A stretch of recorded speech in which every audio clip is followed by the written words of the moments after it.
कलेचा देवता आपल्या साऱ्यांच्या लाडक्या गणपती बाप्पाच्या आगमनासाठी अवघे काही दिवस शिल्लक राहिले आहेत।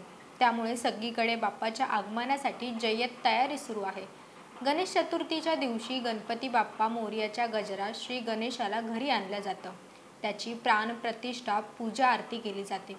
या दिवसात सर्वत्र उत्साहाचे आणि प्रसन्नतेचे वातावरण दिसून येते। लाडक्या बाप्पाला विविध पदार्थांचा नैवेद्य अर्पण केला जातो, पण यात सर्वात खास असतो तो बाप्पाचा आवडता मोदक। पण ते बाप्पाला इतके प्रिय का?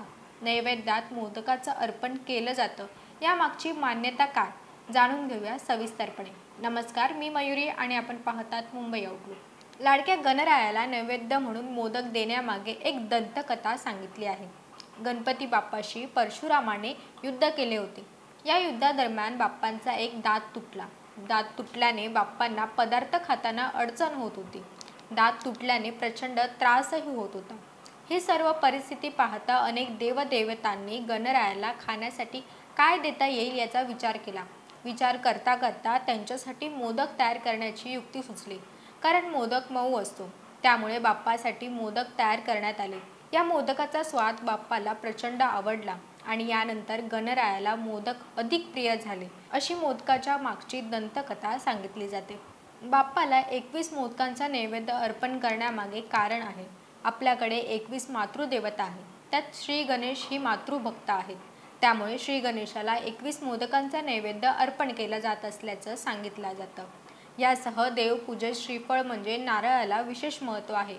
फार पूर्वीपासून देवाला गुळ खोबऱ्याचा नैवेद्य दिला जातो, त्यामुळे मोदकातही गुळ खोबऱ्याचं सारण असतं।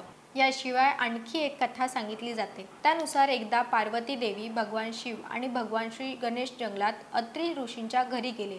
तेथे पोहोचताच भगवान शिव आणि श्री गणेशांना भूक लागली। भूक लागल्याने जेवणाची व्यवस्था तिथे करण्यात आली।